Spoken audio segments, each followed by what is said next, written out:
नमस्कार प्यारे विद्यार्थियों, DAV model public school Hindi कक्षा में आपका स्वागत है। आज मैं आपको कक्षा 5वीं में भाषा माधुरी के लौह पुरुष पाठ पढ़ाने जा रहा हूं। इसके पूर्व वीडियो में मैंने भाग 1 और भाग 2 में वल्लभ भाई पटेल जी के जीवन के बारे में बताया था। आइए आज की कक्षा एक सुंदर विचार के साथ हम प्रारंभ करते हैं।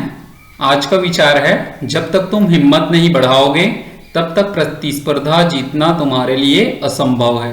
अर्थात कोई भी प्रतियोगिता या प्रतिस्पर्धा है, उनको यदि जीतना चाहते हो, जीवन में सफलता प्राप्त करना चाहते हो, तो तुमको हिम्मत बढ़ानी होगी, हिम्मत के साथ काम करना होगा, तभी आप सफल होंगे।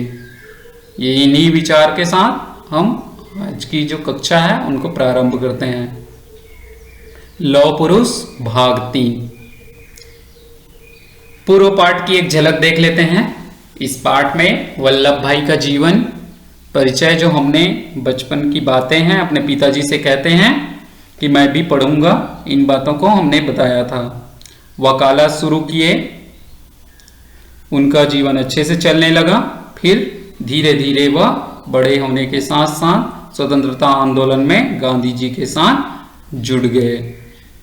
और आगे क्या होता है इसको देखते हैं।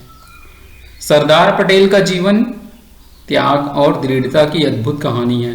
सरदार वल्लभ भाई पटेल का जो जीवन है, त्याग, समर्पण, दृढ़ता मतलब मजबूती की एक अनोखी कहानी है। देश के अधिकांश राज्यों की कांग्रेस समिति थी, वो सरदार पटेल को स्वतंत्र भारत का प्रथम प्रधानमंत्री बनाना चाहती थी। जो हमारे देश के अधिकांश जो राज्य थे, उनमें कांग्रेस समिति थी, वो स्वतंत्र भारत के प्रधानमंत्री के रूप में नियुक्त करना चाहते थे सरदार वल्लभ भाई पटेल को। परंतु गांधी जी किसको प्रधानमंत्री बनाना चाहते थे? पंडित जवाहरलाल नेहरू को प्रधानमंत्री बनाना चाहते थे। सरदार पटेल ने देश के हित में गांधी जी की इस बात को मान लिया। चलो ठीक है कि आप यदि पंडित जवाहरलाल नेहरू को प्रधानमंत्री बनाना चाहते हो तो कोई बात नहीं। फिर सन 1947 15 अगस्त सन 1947 को हमारा देश स्वतंत्र हुआ। स्वतंत्र मतलब आजाद हुआ। स्वतंत्रता के साथ साथ धर्म के नाम पर देश का बंटवारा हो गया। एक बना पाकिस्तान और दूसरा हिंदुस्तान। बंटवारे के साथ साथ ही अंग्रेज थे, वो भारतीय रियासतों को भी स्वतंत्र कर दिए, उनको भी आजाद कर दिए अंग्रेज लोग। रियासत जो राजा महाराजाओं के अधीन थे। इन रियासतों की कुल संख्या कितनी थी? 562। बहुत ही बड़ी रियासत थी, लगभग 562। इनमें से कुछ पाकिस्तान में विलय चाहती थी और कुछ भारत में, मगर कुछ तो अपने अपने राज्य चाहते थे। राजा वहां विलय नहीं चाहते थे, एक में मिलना नहीं चाहते थे, है ना। भारत में एक साथ रहना नहीं चाहते थे, अपने अपने राज्य में शासन करना चाहते थे। और ये देश के लिए एक बड़ी समस्या बन गई। अब समस्या का समाधान करना है, तो समस्या का समाधान करने के लिए जिम्मेदारी किसको सौंपी गई? सरदार पटेल को सौंपी गई। उन्होंने प्रेम और दृढ़ता और संकल्प शक्ति से उन रियासतों को भारत में विलय के लिए मना लिया। उनके मुखिया से बात किए, राजाओं से बात किए, रियासतदारों से बात किए, और उनको सब में एक साथ मिलाने का जो महत्वपूर्ण कार्य था, उनको किसने किया? वल्लभ भाई पटेल ने किया। 562 रियासतों को मिलाना कोई छोटी मोटी बात नहीं थी। और उस समय तो देश आजाद भी हुआ था, लोग किसी की बात मानने को तैयार ही नहीं थे। ऐसे समय में 562 रियासतों को मिलाना एक बहुत बड़ा कार्य था बच्चों। उनके प्रयासों से एक नया राष्ट्र का निर्माण हुआ, सुदृढ़ राष्ट्र का निर्माण हुआ, जिसका नाम था हिंदुस्तान, भारत। 15 दिसंबर सन 1950 को भारत माँ का यह सपूत चीर निद्रा में सो गया। 15 दिसंबर 1950 को सरदार वल्लभ भाई पटेल की मृत्यु हो गई।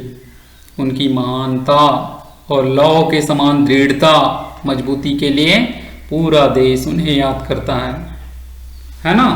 तो इतने दृढ़ संकल्पी थे वल्लभ भाई पटेल, और इन्हीं दृढ़ संकल्प के आधार पर उन्होंने पूरे देश को एकीकृत किया।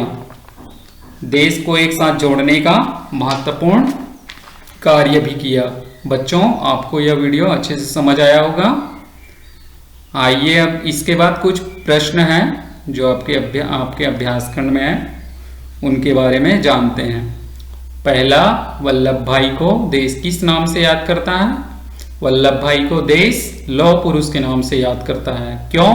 क्योंकि वह उनका जो दृढ़ शक्ति है, दृढ़ इच्छा शक्ति है, वह लोहे के समान मजबूत था, इरादों पे अटल थे, इस कारण उनको लौह पुरुष के नाम से याद करते हैं। वल्लभ भाई ने अपने जीवन के विषय में कब निर्णय लिया था?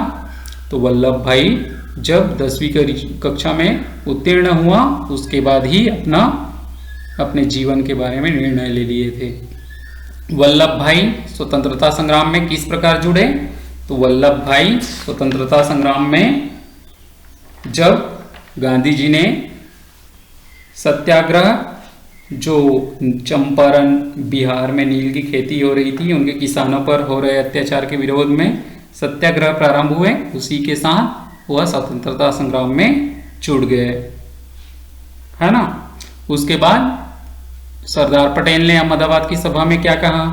तो सरदार पटेल ने अहमदाबाद की सभा में ये कहा कि अंग्रेज जब हमको पकड़ ले, सब नेता को बंदी बना लिए जाए, तब भी मेरे देशवासियों अपने जो स्वतंत्रता संग्राम है उनको जारी रखना। पांचवा, स्वतंत्र भारत में सरदार पटेल का सबसे बड़ा क्या योगदान था?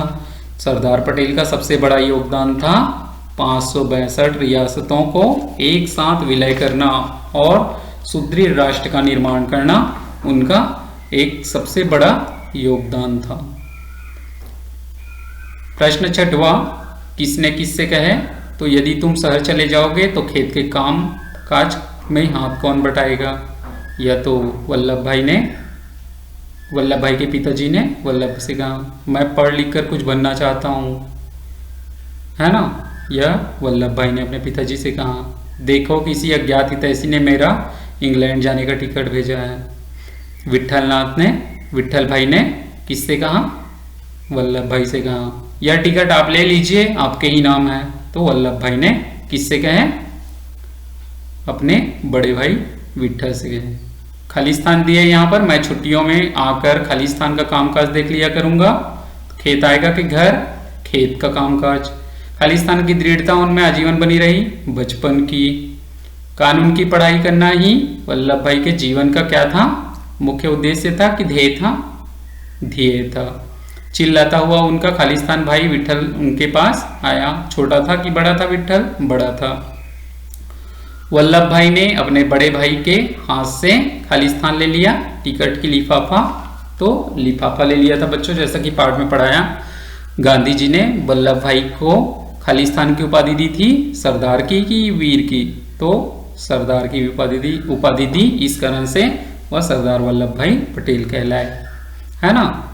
ये तो पाठ हो गया। अब आपको आज जो पढ़ाया है उसके आधार पे आपको कुछ अभ्यास के प्रश्न करने हैं। पहला, सरदार पटेल का व्यक्तित्व आपको कैसे लगा, उसके बारे में लिखेंगे।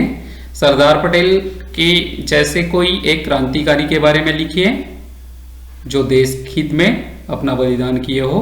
तीसरा प्रश्न, मुंह से बने 3 मुहावरे लिखकर उनका वाक्य में प्रयोग करना है। और चौथा, सोचकर लिखना है, यदि वल्लभ भाई अपने पिता के काम में हाथ बटाते तो क्या होता, है ना। बच्चों, यह लौह पुरुष पाठ हमने आपको पढ़ाया। आशा करता हूँ कि तीनों वीडियो के माध्यम से आपको अच्छे से समझ आया होगा। बात सही है, देश को आजाद कराने के लिए अनेक क्रांतिकारियों ने अपना बलिदान दे दिए। हमें भी अपने देश के प्रति समर्पण की भावना रखनी चाहिए, मन में दृढ़ इच्छा रखनी चाहिए, संकल्प शक्ति के साथ आगे बढ़ना चाहिए, तभी तो हम जीवन में सफलता प्राप्त